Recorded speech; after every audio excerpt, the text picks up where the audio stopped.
মানুষের ভোটাধিকার কাটার অধিকার ওদেরকে দিল। তাছাড়াও কি করেছে জানেন, একই সাথে এসএআইআর করছে ভোটের আগে, এবং কেউ করছে কা কা করে চিৎকার করছে।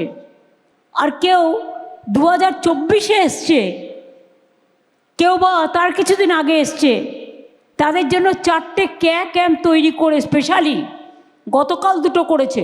স্বরাষ্ট্রমন্ত্রী তো কোনো নিয়ম মানে না, উনি সবার ওপরে এজেন্সি রাজ চালাচ্ছেন, এবং তিনি ডেলিবারেট অ্যাটেম্প, শুধু বিজেপি যে করবে তাকে তিনি ভোটাধিকার দেবেন, তাছাড়া কাউকে দেবেন না।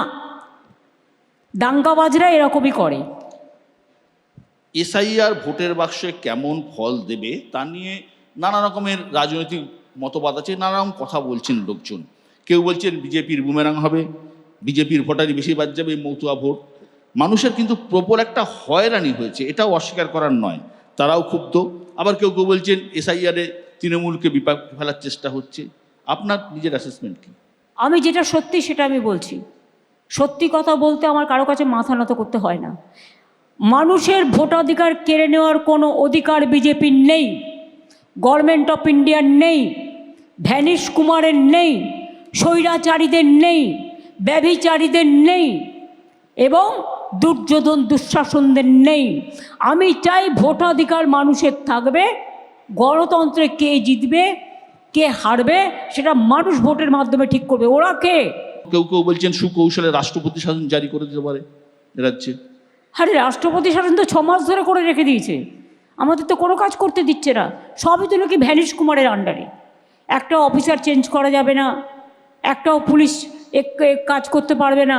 রোজই তো ভ্যানিশ কুমার থ্রেট করছে, নয় অমিত শাহ, নয় ভ্যানিশ কুমার, আর নয় এখানে একটা কি কনৌজ বলে একটা লোক আছে সে, আর একটা কি গুপ্তা না সুপ্তা আছে, সুপ্ত চোর।